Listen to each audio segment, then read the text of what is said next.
Ahon Coffee. Ito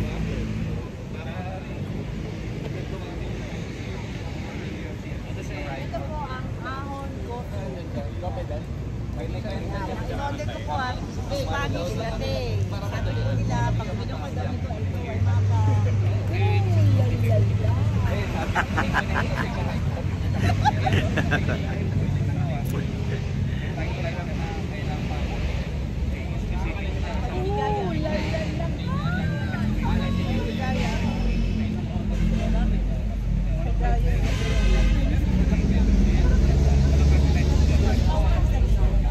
Ahon Coffee. Mga biker ang nandito.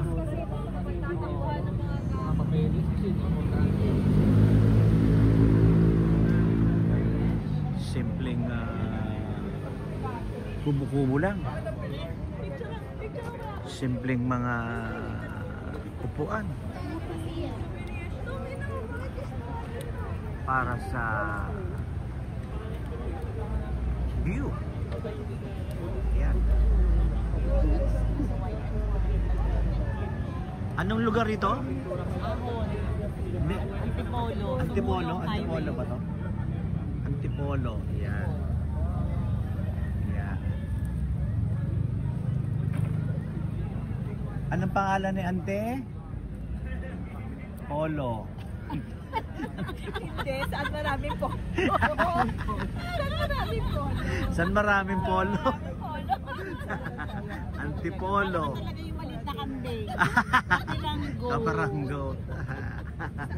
Galing kasi kami sa Home for the Aged at merong matandang 96 years old at may mga joke siya.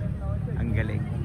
So after namin sa cribs at Home for the Aged, Kandungan ni Maria, yung cribs is abandoned children at mga sexually abused young girls. So dito naman kami dumaan sa Ahon. Ayan.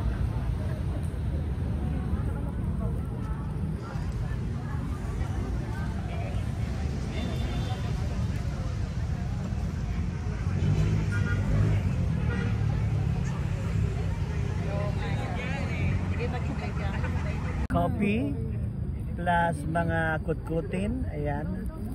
Ayun. Ito po yung pinakamurang kutkutin. Ito yung pinakamurang Kasi kutkutin. po yung fries, kailangan bumili ka ng burger para may add lang kang fries. Ayun. So ito pinakamurang kutkutin dito on the menu. Ayan. Mamaya po pizza na ito. Ayan, just to see the view. Ayan, just to see the view. Ito pala yung view, hindi yan yung view. Hindi. Baka isipin nila ito yung view hindi ito yung view Baka isipin nila yan yung view. Hindi yan Ito yung view. Yan yung mga kasama natin. Ito kuya ko. Ito kuya ko, mas bata pa na sa akin. Oo nga ganoon. At yung mga ayan.